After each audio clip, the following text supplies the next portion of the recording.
Okay, there we go. Brilliant, fabulous. So as I say, thank you so much for coming along today. The Scottish Women's Budget Group, we're a small charity that aims to address gender inequality by primarily looking at how the way in which we raise and spend money and resources, how it either tackles inequality or how it can embed and entrench that inequality further. So in terms of the kind of this afternoon session, the kind of agenda is we'll cover a little bit in terms of what gender budgeting is, just in case there's anybody here who isn't aware of that. But it will just be a quick rundown of gender budget and gender budget approaches. Then we'll share some of our learning from the research and a little bit about how gender budgeting approaches can help tackle inequality and poverty.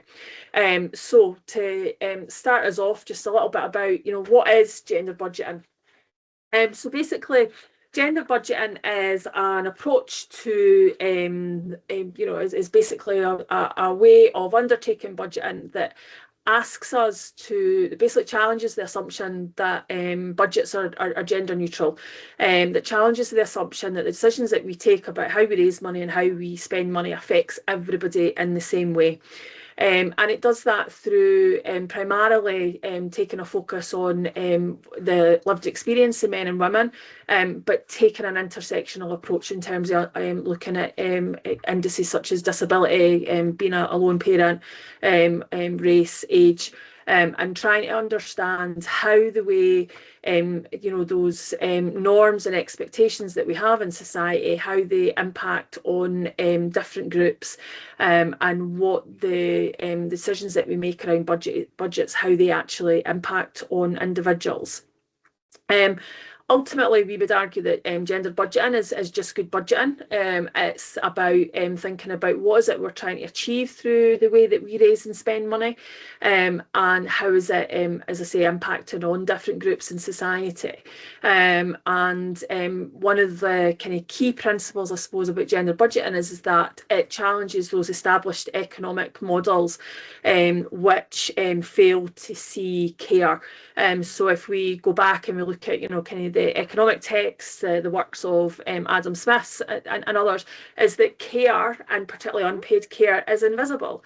And often it's assumed, we don't see the work that gets done in the household as being valuable. Yet if there wasn't somebody, cooking the dinners, looking after the children, doing the dishes, doing the washing, all of those things that help society to actually run, and for that paid work to be undertaken, then actually, we wouldn't have, I suppose, an economy ultimately.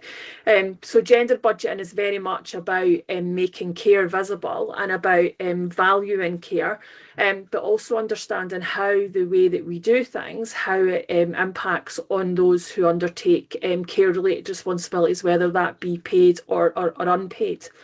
And ultimately, gender budgeting aims to make the process and the outcomes from policy making and budget setting more transparent, equitable, and participatory. So we would, as I say, ultimately for us, we would argue that gender budgeting is just good budgeting, because it's about making sure we're making the most effective and efficient use of our resources. So just a little bit about some of the kind of key principles around kind of gender budgeting that for us we think are the basis of why gender budgeting approaches can be kind of transformative. Like most progressive forms of budgeting, such as human rights budgeting, children's rights budgeting, and well-being budgeting, some of the key principles at the heart of these approaches are around transparency, accountability, and participation. And one of the kind of key mantras, I suppose, of gender budgeting is in relation to transparency and being able to follow the money and being able to understand what happens with the money that we raise and the money that we spend, and how that's impacting on different groups and society. In terms of thinking about how easy is it to access information about budgets, how easy is it to understand the information that's out there about budgets. And one of the things that, in terms of the work of the Scottish Women's Budget Group, is that we're often trying to kind of follow that money, to understand how money moves through the system from Westminster, Scottish Parliament, Scottish Government, to the local government and other public bodies, and what then happens with it, and what outcomes is it driving, and how is that driving inequality, or how is it addressing inequality. Accountability and being able to, in terms of that kind of outcome focus that gender budgeting has, which is about really kind of considering what are the goals, what are the outcomes, what are we trying to achieve through the way that we, in terms of how we raise and use our resources, as one of the kind of key, key tenets of gender budgeting. And it's about that oversight, about how we understand that's the way in which money is raised and used, and how it's impacting on different groups, and how it's helping us to achieve those outcomes.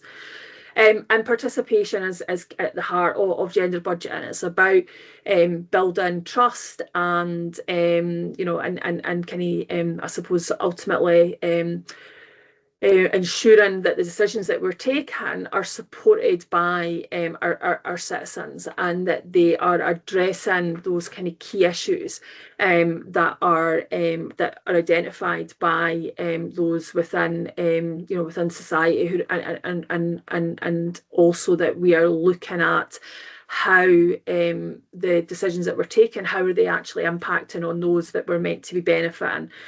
So, for instance, if we are, at the moment, there's a lot of focus on kind of child poverty.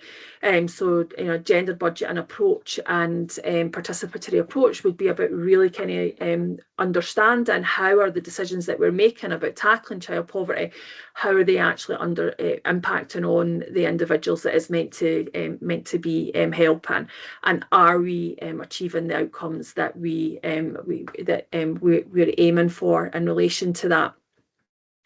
And as I say, in terms of gender budgeting, one of the kind of key principles is that it's performance and results orientated. So it's about outcomes. It's about linking the way that we raise resources and the way that we use those resources with the outcomes that we're trying to achieve. So what are our goals? What's the intended change and difference that we're trying to make?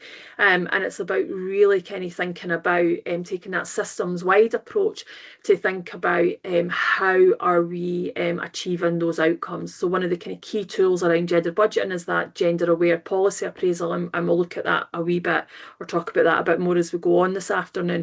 But it's about really kind of thinking about, what are goals? How do we know that we're achieving them? How are we, what's the data telling us? And how is the way that we're using money helping us to actually achieve that?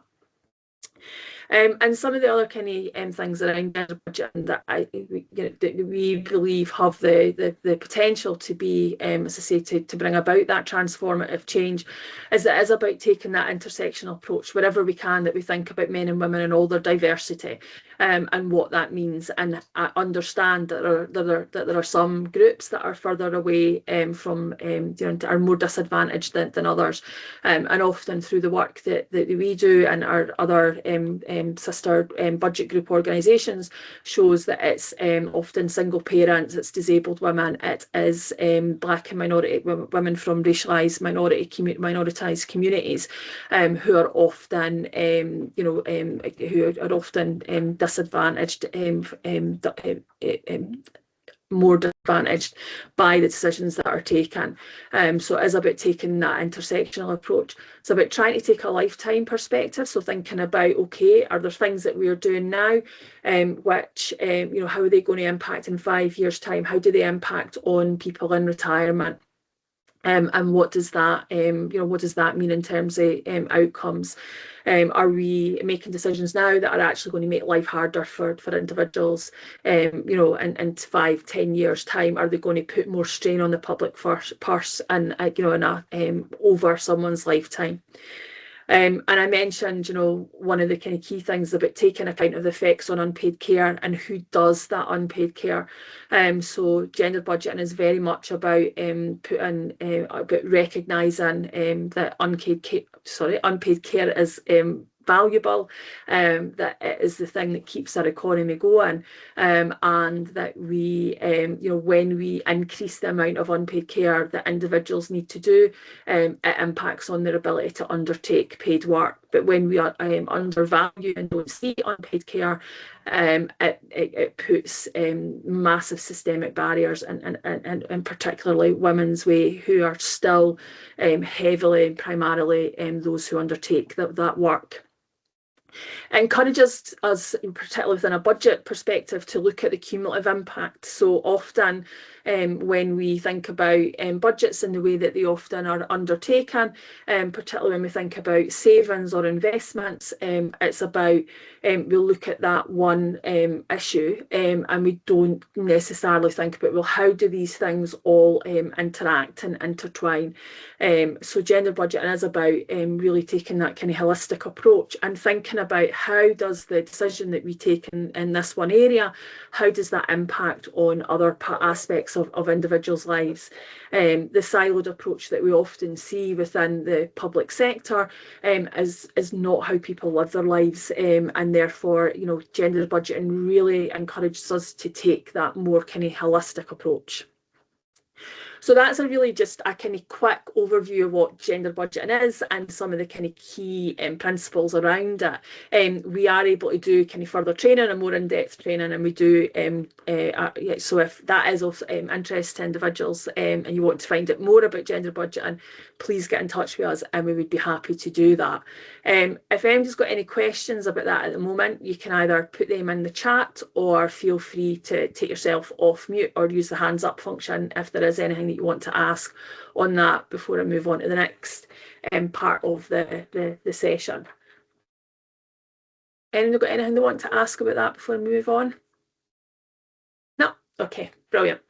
So in terms of, I mentioned that there was, in terms of the session that we're looking to share some of our recent research, and the kind of three kind of key pieces that I'm going to be looking at are the Women's Finances briefing from our annual Women's Survey. Apologies, dogs decided to join in. I'm sorry about that.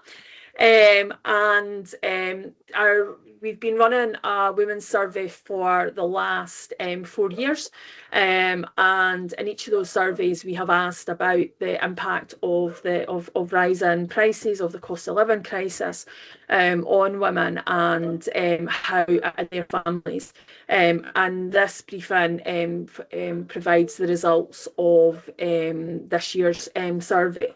And basically what we again find with that is that women are disproportionately affected by increasing prices due to entrenched those gender inequalities that impact on levels of income, and also in relation to caregiving responsibilities.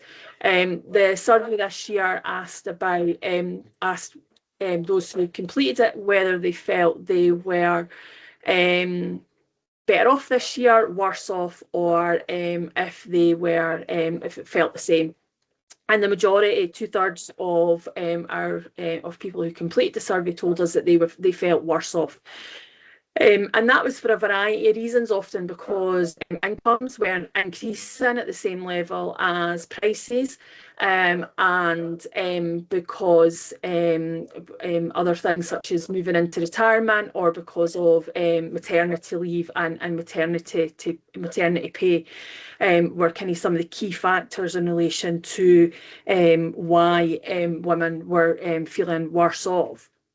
For the small number, so about 10% of those who complete the survey told us they felt better off, and those were primarily because they managed to increase their hours of work, or because they had moved out of maternity leave and receiving maternity pay back into getting their kind of full salaries, or getting a salary.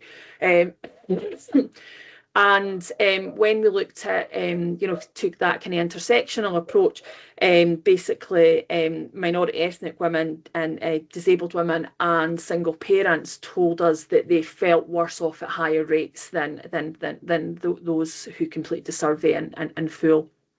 And we'll share a bit more of those survey findings as we go through the session. The other piece of research that we're going to kind of touch on and talk about is our Voices from the Front Line, which was a piece of work that we did looking at the impact of pay and conditions on those who work within the kind of social care sector in Scotland. And trying to understand what impact the commitment made by the Scottish Government to pay the real living wage, what impact that was having on individuals who work within the social care sector. And that piece of research involved some desk-based research, it involved an online survey, and it also involved some interviews with individuals who worked within social care and across Scotland, and within a variety of sectors. So people who worked within care homes, individuals who did care at home, and also those who worked within kind of the housing support sector in Scotland. And again, in terms of, I suppose one of the things, the key kind of findings from that report, that was that as a society we undervalue care in general, that while we undervalue and often don't see unpaid care, social care workers in Scotland were quite clear that for them that they didn't feel that we valued them, even though there was a commitment to pay the real living wage. When that was compared to salaries within, for instance, the health sector and NHS, there was a real feeling that social care workers were still often invisible, and that as a sector it was misunderstood, that the skilled nature of that work wasn't seen. And the women that we spoke to often felt that was because it was seen as women's work, that it was seen that these are skills that are inherent to women, and therefore they're not valued. And the third piece of research that we're going to share, and is our Aberdeen piece of work. So this was a piece of work that was commissioned by the Aberdeen Anti-Poverty and Inequality Committee, which asked us to look at what were the causes of gender inequality and poverty in Aberdeen, and what could Aberdeen City Council do about that, and how could they address it. And again, the kind of issues that came up for that were about those systemic and structural issues, which meant that, again, care and caring responsibilities and the impact that has on women's ability to undertake paid work weren't seen, but also the way in which systems interact with each other often don't consider care responsibilities or have that kind of gendered lens, and that often meant that barriers were being put in, and were causing difficulties for women in terms of ability to undertake paid work or to increase incomes through paid work. And we'll share a bit more on that as we go through this afternoon as well. So in terms of those three pieces of research, one of the things that comes up, which was that many of the challenges that women face that cause that inequality that we're trying to address are that they're often interlinked, and that those structural barriers which make life harder. And it's not that it's about individual failure or individual women making bad decisions, but that actually the way our systems work and the way that our structures are have developed over time, and the fact that we often don't recognise and don't see care or unpaid care, put huge barriers in women's ways. That the fact that women face the women and men often have different needs, different experiences, is often not recognised within decision making at a local or a national level, and that if we don't address those systemic barriers, and we continue to take a kind of piecemeal approach to addressing inequality, where we make a little change to the system here and a little tweak there, then actually we're often, we're just further entrenching and embedding inequality, and often it's left to individual women to try and overcome these barriers.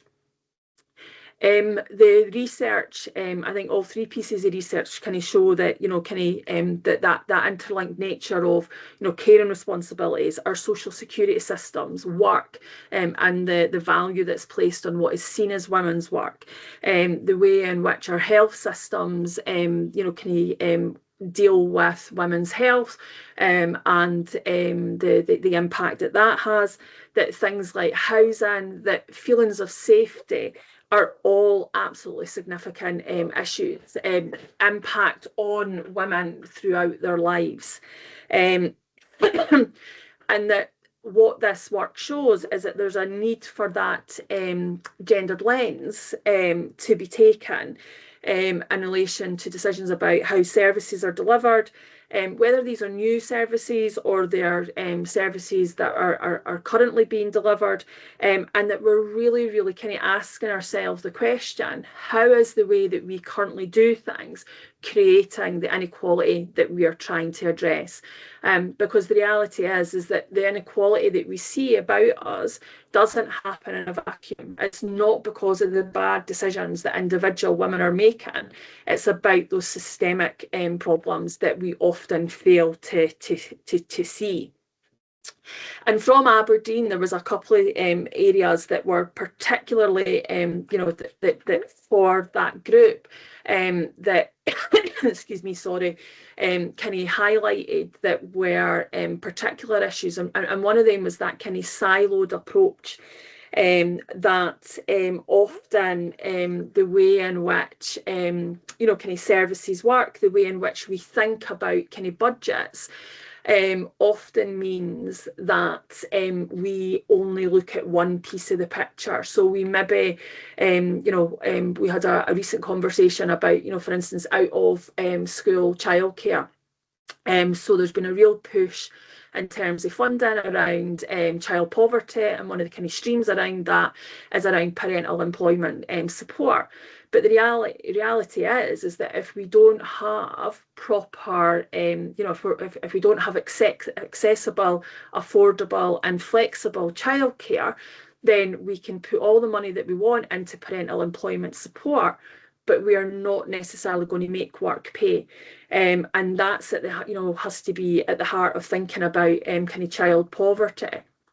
And because budgets are often given in a way that they're kind of, the way budget lines often work is that we look at, we're doing this part of it, but often we don't think about how do those budgets interact, that if we put money into one area, so as I say, kind of parental employment support was one of the things that came up through Aberdeen, and kind of trying to create opportunities for well-paid work for individuals.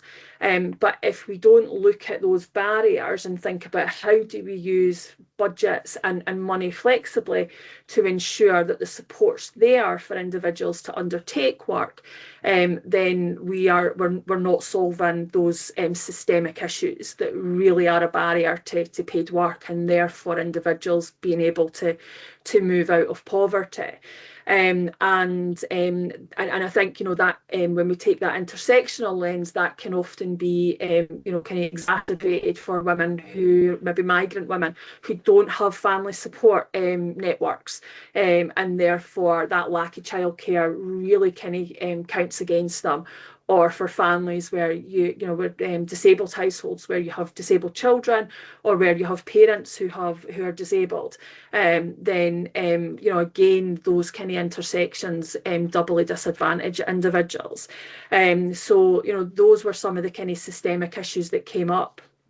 I think some of the other issues were that, that we identified was that kind of gatekeeping, was that people were often told, no, we're not the right people for you, and the way in which and Natasha will talk us about this a little bit more, that one of the things that came out at Aberdeen is the systems and the number of people that we expect individuals to navigate and to deal with and to manage. And that's an issue. I think one of the comments that we had is it's like there's an expectation that people who are poor or people who are experiencing inequality, that somehow they're time rich, and therefore they're able to, they've got the time to travel further, or they've got the time to kind of to negotiate all of these systems, which is actually often kind of further from the truth. And the other, in terms of that complexity, in terms of that, again, building on the kind of siloed approach, is that often our systems don't recognise the complexity of individuals' lives. And that is something that we really need to kind of make sure that we are, when we're developing systems, when we're thinking about how do we support families, how do we support individuals, that we recognise that sometimes the flow charts that maybe we've put in place in terms of our system design doesn't actually recognise the complexity that comes for individuals. So out of the kind of three pieces of research, unsurprisingly, unpaid care comes out time and time again as a real kind of issue in terms of what causes some of the barriers and the failure to see unpaid care. In relation to the work that we undertook in relation to the financial survey this year, one of the things that we asked was, are you doing, do you feel, do you feel that you're doing the same, more or less unpaid care at this point in time than last year? And basically, 62% of the women who completed the survey said that they were doing the same amount of care work as last year. 27% felt that they were doing more, and 10% said that they were doing less. And we also asked in terms of how, on average, how many hours of unpaid care work do you do compared to your partner? And overall in the survey, it showed that women were doing 26 hours of care work compared to 17 for their partners. And obviously there were some quite wide disparities in relation to the people who completed it, but that kind of gave us, when we averaged it out, that's what it was kind of looking at.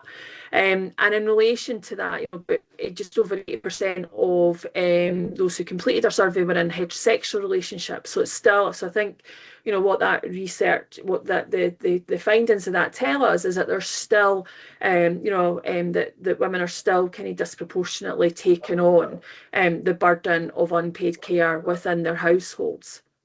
Of those who said that they were doing more care work, 73% told us that they were feeling financially worse off compared to 66% of all the respondents.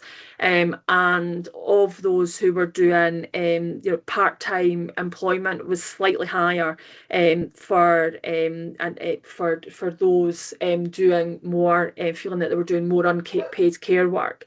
And for some of the comments that we received from individuals, women really kind of told us about that, often care work was at the heart of them moving to part-time work. Whether that was childcare because of childcare costs, or whether it was because unable to access packages of care, kind of social care for parents or for other family members, that was a real kind of driver that impacted on women's ability to undertake paid work. And for some, it was a driver to them giving up work. For others, it was a driver to them reducing hours or changing the work that they did to be able to allow them to undertake that unpaid care. So I'm going to pass over to Natasha now, who is going to tell you a little bit more about the Aberdeen work. So Natasha, are you okay to take over now? Yeah, So I was one of 9 steering group members in Aberdeen. The steering group didn't just consist of younger or older people, it was people aged between 26 and 69 from a varied of different backgrounds. We had migrant women, we had asylum seekers, we had like people from one child households to we had single parents, like a very wide range of people diversing over like a large amount of different topics. From this, we found that even though there was a lot of differences between the group in terms of upbringing or, ethnic minorities and things like that, we all shared the same experiences around things that were making us struggle within our everyday lives to do with the systemic issues of the Aberdeen like systems. But this is something that could be applied to any local government. So we found that the first step for us was identifying the issues that related to us as a steering group before we then took that information to provide the survey that we ended up putting out to the Aberdeen area. So from this, we found that although we were identifying core issues such as like in work poverty or safety or health, that all of these issues were kind of knock-on affecting each other. Like if you were having issues accessing health materials like mental health support or just getting physical help for physical health issues, it was impacting your ability to work or to receive certain benefits or like this kind of things, and it was knocking affecting on everything. From this kind of like connective response, we chose to try and create a survey that um, it kind of gave people the chance to talk about their experiences while also creating some quantitative research numbers that we could then present to the council. We felt the lived experiences were really important within this process because numbers are just numbers, and without knowing all the complex issues that lead to these statistics, they can be a little bit cold and detached. So from this, we identified that the multitude of different topics that we were covering were consistent throughout the process. And the more smaller groups that we held with like other targeted areas, like targeting specifically migrant women in Aberdeen or people who have experienced things like domestic violence or reaching out to Women's Aid, um, we found that these issues were coming up in these individual steering groups as well as our main one. So all the things that we were talking about, we were going out and talking to the general public and seeing the same things come out without us having to prompt them. So that really informed the things that we put into this survey before putting it out to the public. And through putting it out to the public, we received around 260 responses. And through these responses, the same things were coming up. It was women who were taking on the uncared responsibilities, but it was also really apparent that women were feeling like if they did ask for help, that there was always going to be somebody out there that needed it more than them, and that like they didn't know where to go for help, and there were so many people who felt like even if they did reach out for support they might not be entitled to it, or even if they did start the process they would give up halfway through because they would phone up one person thinking it's the right place to be to get the help that they need, and then being told no, this we don't do this, you need to contact this person, and being knocked between departments until eventually their stamina would obviously run out and they would decide just to give up and not get the help, the support that they need. This approach of like having doors slammed in your face and not being able to get to the point where you actually receive the help is was like a main thing that came out of the report, that that approach does not work. It was specifically clear when we spoke to Women's Aid, and we found that through talking, they kind of talked to multiple different organizations to provide the help that they needed to their members. And there was over 30 different organizations that they were in touch with. That was an insane amount of organizations for a group like Women Aid to be contacting. But if you were the individual person having to contact 30 different organizations to be able just to get the support and help you need to get either out of a difficult situation or just to make your life better so you can get back into work or get like help with disabilities. And this kind of approach meant that like a lot of people will burn out before they can get to the support they need. And even if they do get to the support that they need, it might not necessarily be the right place. Um, through this kind of response, it definitely highlighted that a lot of the issues in Aberdeen were collectively being experienced by women. And the kind of sentiment that came out of that report was that a lot, especially within the steering group, is that a lot of women felt that although before having talked about these issues, that they were felt like they were experiencing these things themselves, and it was their own failures, it was their own, you know, decisions that have brought them to the place, but realizing actually that's not the case. If it's collectively that like over 200 women in Aberdeen are experiencing the same thing, you kind of have to stop to think maybe it's not the individuals, but maybe it's the system. Yeah. Brilliant, thanks, Natasha. And I think that was one of the kind of, from the Aberdeen work, one of the kind of key things was that was that feeling of one point there was like a light bulb moment for everybody on the kind of steering group where it's like, oh, actually it isn't me, it is the kind of systems kind of geared against me, if you like.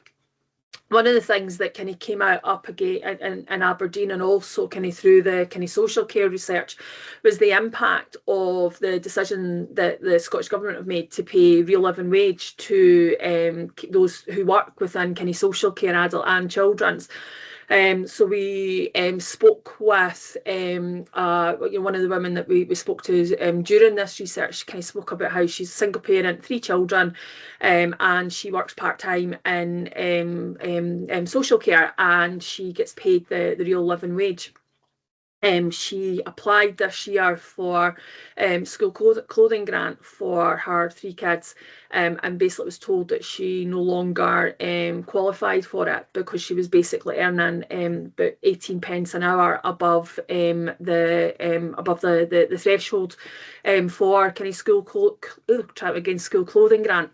And when she asked, well, what can she do? She basically got told to get a job that paid her less. Now, obviously, as an organisation who's saying that we need to value care more, we are supportive of the payment of the real living wage. In fact, we think that social care workers should be paid more. And research that we published a couple of years ago advocated for at least kind of £15 an hour, and it would be more now. But one of the things that the Aberdeen research showed was that often what happens is a decision gets taken at one part or in one part of the system, and it can take a while for any kind of consideration to, well, what does that mean in terms of, say, thresholds for other benefits which can support families? So things like school clothing grant, like council tax reduction, kind of those types of things that the work that we did around Aberdeen showed that little consideration had been taken of the impact that potentially that increase to the real living wage for predominantly women, female workforce, what that then meant in terms of being able to access other other benefits. In relation to, as I say, particularly where those benefits have are cliff edge benefits, where the minute you go above a certain income, you get nothing. And that interaction between kind of work and the kind of support, financial support that individuals receive, creates, I suppose, that kind of poverty trap that often means that work, particularly work that women go into or are put into through employability programs, which are often around kind of care and hospitality, are those types of roles. Can mean that actually that for some that they don't necessarily feel that they're any better off, and that actually it can make them feel like they're worse off when you end up losing access to things like school clothing grant. And I think it's something about that interaction between the different systems is the bit that's sometimes kind of missing in the way that we design services and we develop kind of policies. And obviously when we talk about the benefit system, the other part of it is the kind of conditionality rules around kind of universal credit that are put in place by DWP. And one of the things that we were saying, or we found in terms of the Aberdeen piece of work, was that that without considering that in terms of the number of hours that you're expected to work and what they want you to earn to be seen to be to be getting enough employment. And the kind of Scottish Government's decision around real living wage, and then how that interacts with some of those kind of supports that we've put in place for low income families. Is that it means that those that are maybe just above and are still on a low income, and when we particularly when we compare it to the recommendation, the minimum income standard recommended by Joseph Rowntree Foundation and the work done by Loughborough University, is that the way in which those things interplay is often kind of missed, and it creates kind of real difficulty for kind of families. When we, through the kind of carers research, where we found a kind of similar thing was again in relation to, individuals are paid the real living wage, and for a full-time worker without any children. That means that so they're earning about £21,000 just on current as just over 21,000 after we take off tax and national insurance contributions. For someone earning that, they lose all, if they're full time, they lose all entitlement to kind of universal credit to help with rent, and things like that. So in terms of someone undertaking that work who is a single household, actually, even though they're getting the real living wage, in terms of those increased costs that we've seen in relation to food, rent, general costs, is that it's putting real pressure on. And what we found through the kind of the research, the care research, is that actually for a lot of people, that women, they were making decisions not to pay into their pension, or they were reducing kind of pension contributions, and obviously that has a kind of lifetime kind of impact in relation to kind of income and levels of wealth. So there's that kind of really, as I say, kind of thinking about that kind of lifetime kind of taking that lifetime perspective as an important part of kind of gender budgeting. One of the other areas that kind of came up time and time again in relation to when we were out speaking to individuals in Aberdeen was kinship care. Now, over the last number of years, as a result of the promise, which is absolutely a policy driver that is important in terms of making sure that we are improving the outcomes for children who are looked after. And we need to be undertaking work to improve the experiences and the outcomes of families who are affected by the kind of care system. Excuse me, the promise, which is based on kind of 5 key foundations, which is family, voice, care, people, and scaffolding, and that those principles emphasise the importance of children, of keeping children within their families when possible. What we've seen is a real increase in kinship care being used over the last number of years. And when we were in Aberdeen, every time we went out to speak to a group of people, there was at least one person who was undertaking kinship care in that group. And that was grands, it was aunties, it was often kind of female family members who were taking on that responsibility. And what we heard when we spoke to individuals was that they were happy to take on that responsibility, that they were happy to look after their grandchildren or their nieces and nephews. But that actually one of the great difficulties that they faced was that if they were in work, was that it was really difficult to maintain that work. So what we heard was that for individuals that basically that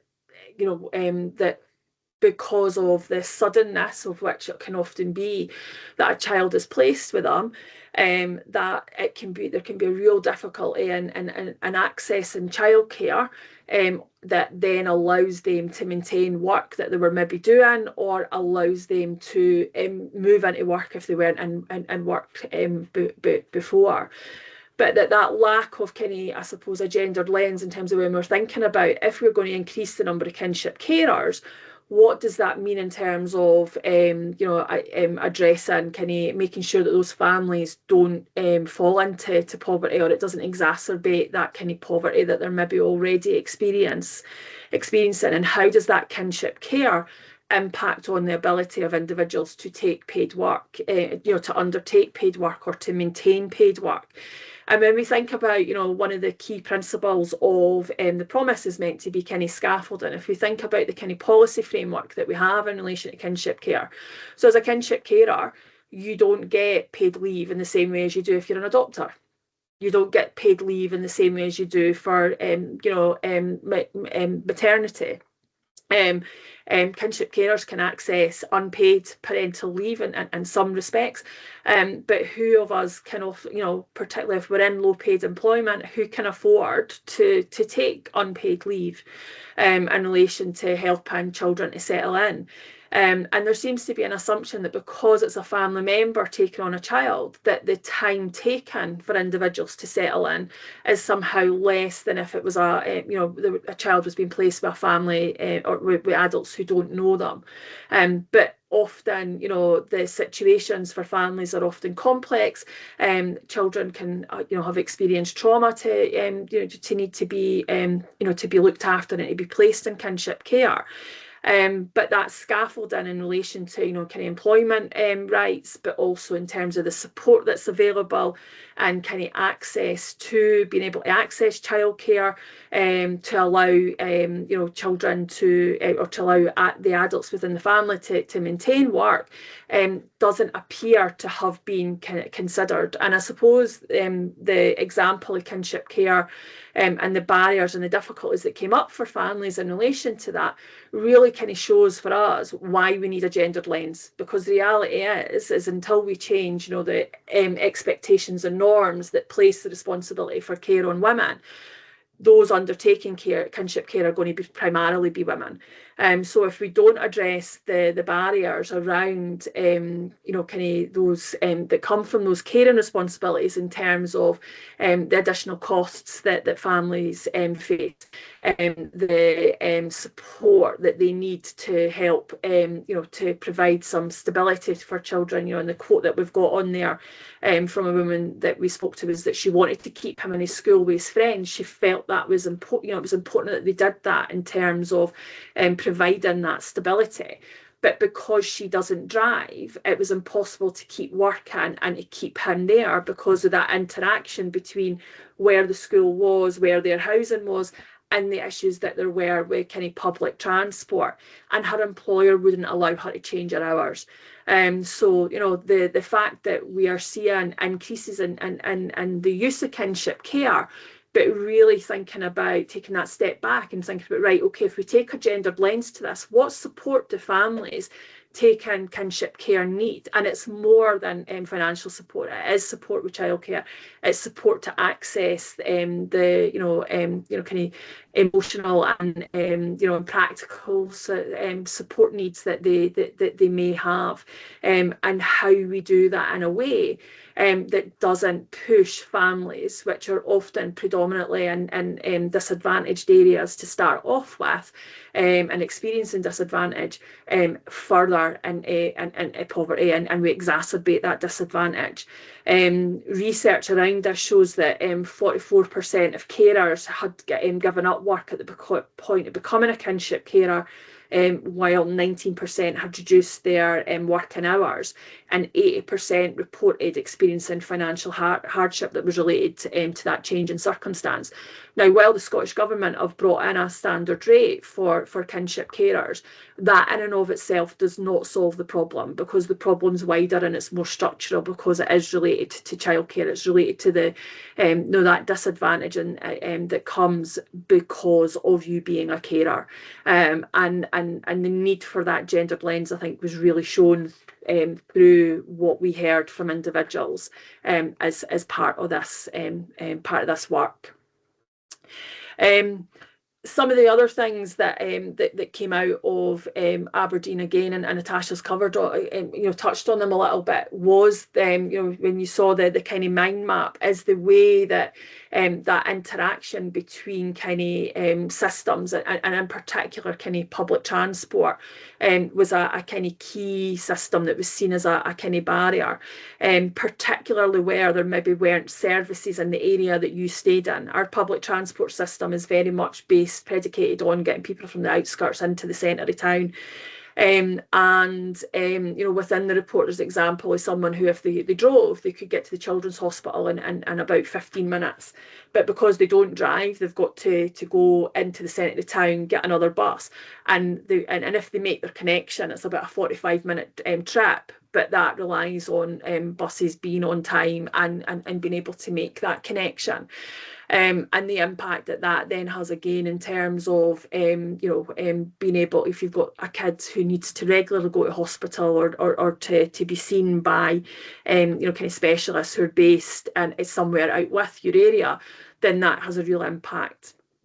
The other issue that we kind of identified was that lack sometimes of kind of childcare and affordable childcare and accessible childcare in a number of areas, and the interaction with public transport really had an impact on people's ability to, women's ability to access work or to undertake training or education. Particularly if there wasn't childcare available in your local area and you had to travel somewhere else, and then you had to travel to your place of work or your place of learning. And how that is again kind of exacerbates those experiences. So kind of really thinking about that place-based approach, and how do we ensure that there are accessible services, and if there aren't services available in people's local areas, how do we make sure that public transport actually joins that up, so that we're not putting in additional barriers for individuals.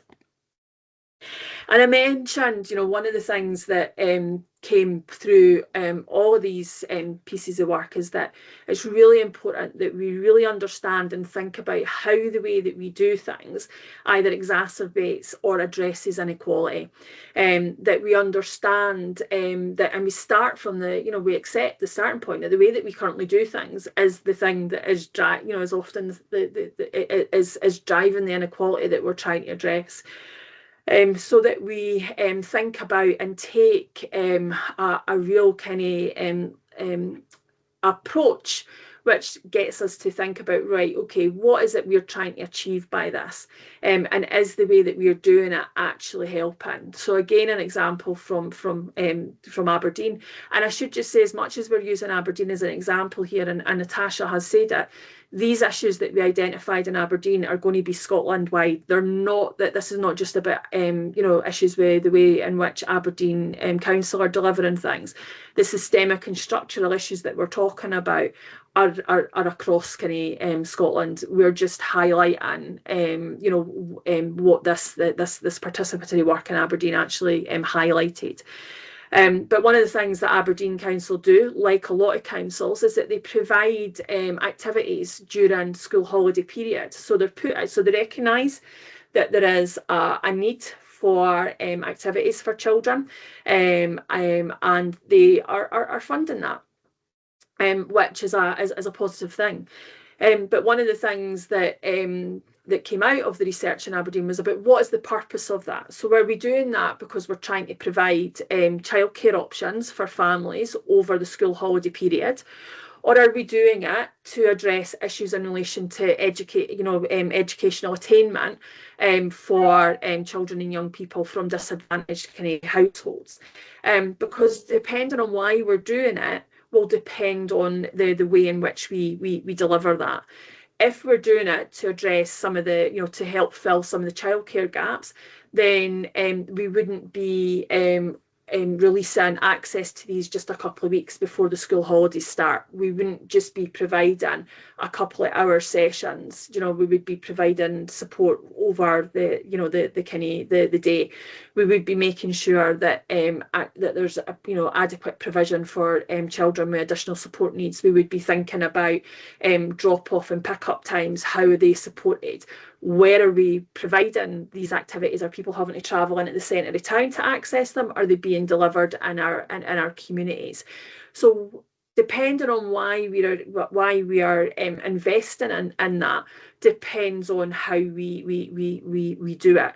If we're doing it because it's about child poverty and about educational attainment, then it's about what's our data telling us about actually how are we addressing, how are we getting that and making sure that priority families are able to access it. One of the things that we often heard from kinship carers was that to often access these activities is that you have to be able to book online, and you have to be able to do it within a kind of certain kind of time period, and that was was often a difficulty, particularly where you maybe have older grandparents who maybe aren't as don't have as much access to digital access. So one of the things that I think that work shows and that example shows is that the outcomes that we're trying to achieve from the funds that we're from the resources that we're using are really, really key, and that we need to kind of be clear about those, and we need to use the data to understand, well, actually, is this impacting on the people that we want it to impact on? And we would be saying that actually this is something that we need to be doing generally across the board. That one of the things that gender budgeting does and gives us is a real framework and tool to ask those questions, to think about our outcomes and what we're trying to achieve, and a framework through which to really kind of ask those questions and undertake that assessment of actually, is the way we're raising money, is the way we're using resources, does it actually achieve the outcomes that we're hoping to achieve? And I suppose lastly, in terms of this is quote here is from a piece of writing that one of the steering group members did. One of the things that we used during the the community sessions that we had was we had tablecloths on the table and markers, and people were able to write up their thoughts during it. I think one of the things that comes out of these three pieces of research is that women's poverty and inequality are deeply rooted in systemic and structural issues, and that they're really rooted in those gender norms and expectations. So what the expectations are around what it is to be a man, what it is to be a woman, and how society perceives you, and the expectations that it places on you because of that. And that means that we need solutions that address those norms and the economic structures that we work within if we're going to achieve gender equality, if we're going to address inequality. It's about us really, as I say, considering and thinking about how do those norms and expectations, how do they impact on the opportunities and choices, and how do we take them into account when we're designing systems? Because if we don't, then we end up putting barriers in individuals' ways. So if we're doing group work for individuals, if we're providing peer support, and we're not providing childcare, or we're not funding childcare at the same time, then you're ruling out quite a large number of the population in terms of who's able to participate and take part in that peer support.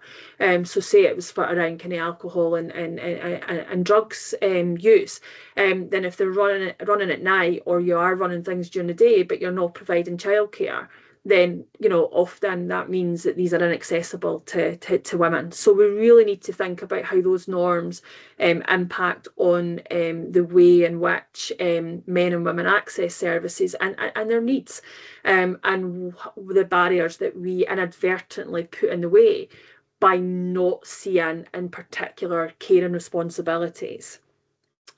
And ultimately, it's about the need for us to recognise that women and men experience the world differently, that we face different economic realities and challenges, and that those are often at the root of the issues that we're trying to address.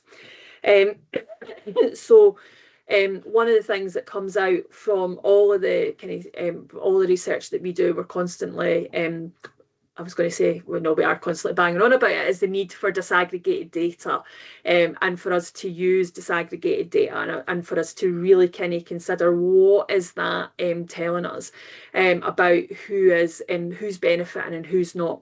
And also, that data can help us to identify which groups do we need to target, in terms of, really thinking about how we address those issues.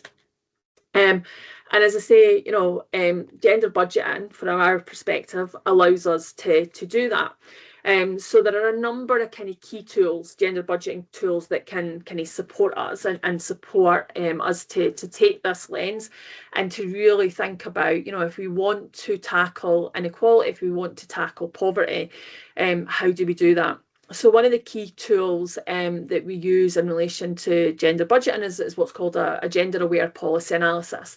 And that's about starting off with, looking at a policy area and thinking, what do we know about this? What do we know about inequality? What do we know about, kind of how this area impacts on men and women? How does it impact on different groups? What's the data telling us about inequality in this area of work?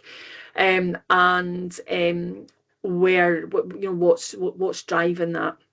And then we then think about, well, how is the way in which we do things creating that inequality that we're trying to address? So that's thinking about our programs, it's thinking about our use of budgets, it's thinking about the way in which we, how we're raising money and how we're spending money.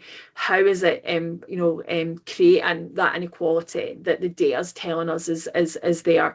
So an example of that, a piece of work that we've done with a council recently, would be in relation to kind of like business startups. So their data was showing that they had a smaller number of women and a smaller number of people from Black and minority ethnic groups setting up businesses in their local area. So that was what the data showed them. They showed that it was at much lower levels than their population would suggest, and at much lower levels than the kind of Scottish average. We then kind of looked at their kind of policies, their kind of their framework, and the support that they provided. And there were a number of kind of key issues that are, in terms of the kind of gendered impact of that. And that, was that, women often, when they set up businesses, they often set up at that micro stage. So it's done, at the kitchen table, if you like, dining room table. And it's about often kind of selling skills that they have, so it's around kind of, it's done in their home, if you like, at least to start off with. Yet within that council area, the grants that they provided were basically only at those who had set up, had a company registration number. So basically, if you weren't going down the route of setting up a company, and you were just a sole trader, then actually you couldn't access any financial support. And when we look at levels of wealth, there's a real disparity in terms of the money, business startup money that women have in comparison to men. And we know that can be one of the barriers. So when we looked at the grants and what they were offering, there was a clear kind of, clear action that they could take, which was about looking at, if you have a unique taxpayer reference, which if you're self-employed and a sole trader, you need to have. It's about how are you supported to access kind of startup grants, using that rather than just focusing on having a company registration number, because you automatically rule out individuals who are maybe kind of starting off at that really kind of micro scale. And that's an example of that kind of gender aware policy analysis. So it gets us to look at our data, and it gets us to look at the way that we do things, taking that lens, thinking about, okay, what do we know about inequality? What do we know about the differences in men and women's lives? And how have we taken that into account? Or how is the way we do things actually exacerbating some of those aspects? The other aspect of gender budgeting tool, which I think it really kind of helps us in relation to understanding how policies are actually impacting, or the way in which we are raising money or spending money is impacting on different groups, is what's called beneficiary, a gender-aware beneficiary analysis. And ultimately that's about asking the people that we're trying to support, actually, is this providing you with the support that you need? Is it helping us to achieve the outcomes? Is it having the intended impact that we think it is going to have? And it's that thing around really kind of unpicking that and thinking about how are people experiencing what we are doing? Is it supporting them? And I suppose an example of that would be in relation to if we are around, as mentioned earlier, about kind of child poverty action plans.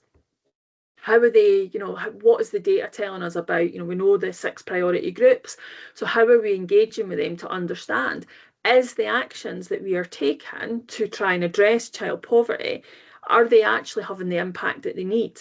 Or is it that actually they're, kind of maybe having some short-term impact on individuals, but not addressing the kind of long-term approaches?